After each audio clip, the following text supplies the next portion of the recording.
আলহামদুলিল্লাহি নাহমাদুহু ওয়া নাস্তাঈনুহু ওয়া নাস্তাগফিরুহু ওয়া নু'মিনু বিহি ওয়া নাতাওয়াক্কালু আলাইহি ওয়া নাউযু বিল্লাহি মিন শুরুরি আনফুসিনা ওয়া মিন সাইয়্যাতি আ'মালিনা মান ইয়াহদিহিল্লাহু ফালা মুদিল্লা লাহু ومن يضلله فلا هادي له وأشهد أن لا إله إلا الله وحده لا شريك له وأشهد أن سيدنا وسندنا ومحبوب ربنا وطبيبنا وطبيب قلوبنا وشفيعنا ومولانا محمدا عبده ورسوله صلى الله تعالى عليه وعلى آله وأصحابه وبارك وسلم تسليما كثيرا كثيرا أما بعد فقد قال الله تعالى في كلامه المجيد وفرقانه الحميد أعوذ بالله من الشيطان الرجيم بسم الله الرحمن الرحيم إنا أنزلناه في ليلة القدر وما أدراك ما ليلة القدر ليلة القدر خير من ألف شهر تنزل الملائكة والروح فيها بإذن ربهم من كل أمر سلام هي حتى مطلع الفجر آمنت بالله صدق الله مولانا العظيم وصدق رسوله النبي الأمي الكريم ونحن على ذلك من الشاهدين والشاكرين والحمد لله رب العالمين محترم ومعزز حاضرين আল্লাহ তাবারক ওয়া তাআলার দরবারে লাখ কোটি শুকরিয়া যে আল্লাহ রব্বুল আলামিন বড় দয়া করে, মায়া করে, মহব্বত করে, ভালোবেসে তার ঘর মসজিদে সুস্থতার সাথে, ঈমানের সাথে এই মুহূর্তে দিনী একটা আলোচনায় আমাদেরকে অংশগ্রহণ করার তৌফিক দান করেছেন। সেজন্য আমরা বাড়িতে আল্লাহর দরবারে শুকরগুজার হচ্ছি, বলছি আলহামদুলিল্লাহ। লক্ষ কোটি দরুদ ও সালাম আখেরি পয়গম্বর শেষ নবী মুহাম্মদুর রাসূলুল্লাহ সাল্লাল্লাহু আলাইহি ওয়াসাল্লামের উপর। মুআজ্জাজ হাজিরিন, বিশ্বনবী মুহাম্মদুর রাসূলুল্লাহ সাল্লাল্লাহু আলাইহি ওয়াসাল্লাম সদা সর্বদা একটাই ফিকিরে থাকতেন যে এই উম্মত কিভাবে জাহান্নামের থেকে মুক্তি পেয়ে যায়। নবীজি সাল্লাল্লাহু আলাইহি সাল্লামের এই ফিকিরের কারণে তিনি আর অন্য কোনো ফিকির করেননি। তিনি না বাড়ি করার ফিকির করেছেন, না দালান করার ফিকির করেছেন, না দুনিয়া কামানোর ফিকির করেছেন, না ব্যবসা, না বাণিজ্য, কোনো কিছুর ফিকির করেননি। শুধুমাত্র একটাই ফিকির করেছেন যে এই উম্মত কিভাবে জাহান্নাম থেকে মুক্তি পেয়ে যায়। হাদিসে পাকের ভিতরে ইরশাদ হয়েছে, লিকুল্লি নবিয়্যিন দাওয়াতুন মুস্তাজাবাতুন। আল্লাহ রাব্বুল আলামিন প্রত্যেকটা নবীকে একটা বিশেষ দোয়ার ক্ষমতা দান করেছিলেন। যেই দোয়াটা যেখানে যে জন্যই করা হবে আল্লাহ তাআলা সেই দোয়াকে অবশ্যই কবুল করে নেবেন।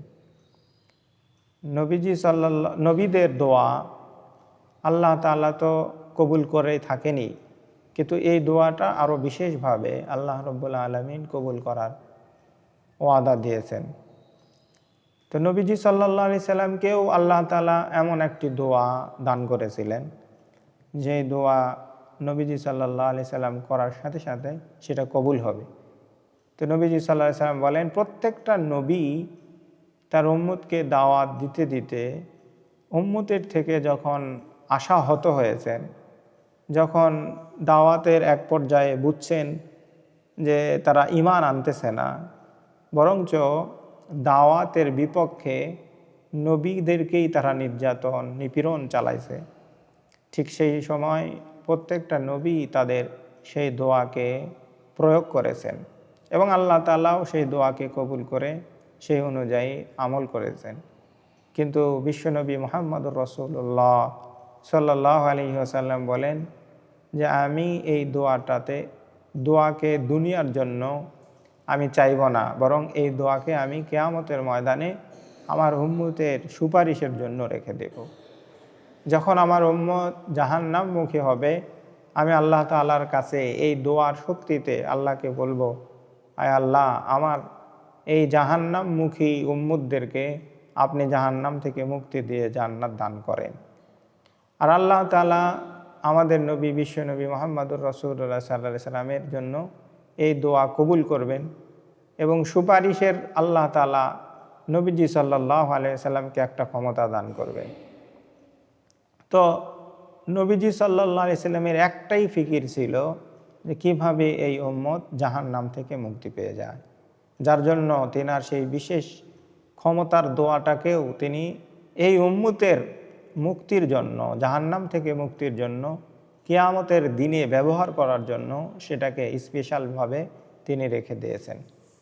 মুআজ্জাজ হাজিরিন, তো যেই নবীর একটাই ফিকির যে এই উম্মত কীভাবে জাহান্নাম থেকে মুক্তি পেয়ে যায়, সেই নবী সাহাবাদেরকে একবার বনি ইসরাইলদের কিছু বুজুর্গ নবীদের ঘটনা শোনাচ্ছিলেন, যারা লাগাতার ৮০ বছর পর্যন্ত আল্লাহ তাআলার এমন ইবাদত করেছেন যে চোখের পলক পরিমাণও আল্লাহর কোনো নাফরমানি হয়, ইবাদত ছাড়া হয় এমন কোনো সময় তারা কাটাননি।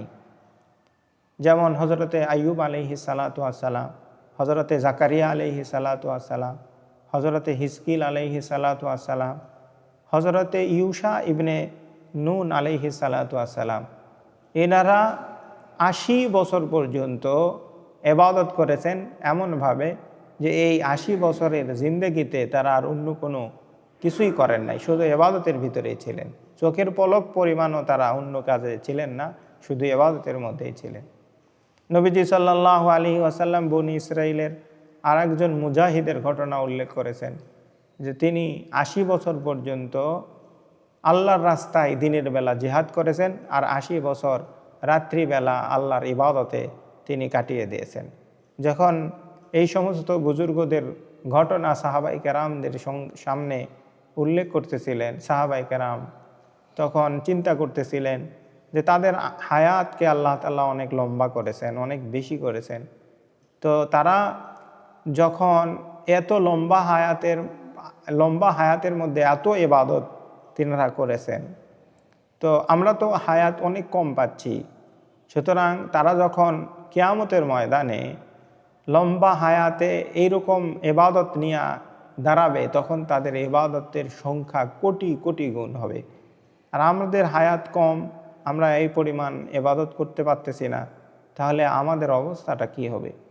বলে এই যখন সাহাবায়ে কেরামের মধ্যে এরকম ফিকির চলতেছিল, এরকম চিন্তা চলতেছিল, ঠিক সেই মুহূর্তেই আল্লাহ রাব্বুল আলামিন হযরতে জিবরাইল আলাইহিস সালাতু ওয়াস সালামের মাধ্যমে নবীজি সাল্লাল্লাহু আলাইহি সাল্লামের কাছে এই সূরায়ে কদরকে নাজিল করেছেন। আল্লাহ তাআলা এই সূরার ভিতরে উল্লেখ করতেছিলেন লাইলাতুল কদরি খায়রুম মিন আলফি শাহরিন। এই উম্মতের জন্য ওই চিন্তা করার দরকার নাই যে তারা ৮০ বছর জীবিত থেকে ৮০ বছর লাগাতার ইবাদতের ভিতরে কাটাবে, বরং আমি এই উম্মতকে এমন একটা রাত মাত্র দান করব যে এক রাতের ইবাদত ৮০ বছর নয়, বরং ৮৩ বছর ৪ মাসেরও বেশি সওয়াব ওই এক রাতের মধ্যেই তারা অর্জন করতে পারবে। এজন্য এই উম্মতের জন্য লাইলাতুল কদর বড় রহমতের বিষয়, কেননা এই এক রাত ইবাদত করলে আল্লাহ রাব্বুল আলামিন 1000 মাসের চাইতেও বেশি সওয়াব দান করে থাকেন। সুতরাং লাইলাতুল কদর এটা এই উম্মতের জন্য সৌভাগ্যের। লাইলাতুল কদর হইল এই উম্মতের গুনাহ মাপের রাত। লাইলাতুল কদর 1000 মাসের চাইতেও উত্তম একটি রাত, যেই রাতের মধ্যে বান্দা যদি দোয়া করে তাহলে সেই দোয়া আল্লাহ তাআলা অবশ্যই কবুল করে থাকেন। হাদিসে পাকের ভিতরে নবীজি সাল্লাল্লাহু আলাইহি ওয়াসাল্লাম ইরশাদ করেছেন, মান কামা লাইলাতাল কদরি ঈমানান ওয়া ইহতিসাবান গুফিরা লাহু মা তাকদ্দামা মিন যামবিহি। যে ব্যক্তি যথাযথভাবে এই লাইলাতুল কদরের রজনীতে নিজেকে প্রস্তুত করে ইবাদতের মধ্যে কাটিয়ে দেবে, আল্লাহ রব্বুল আলামিন তার জীবনের পিছনের সমস্ত গুনাহ খাতাই মাফ করে দিবেন।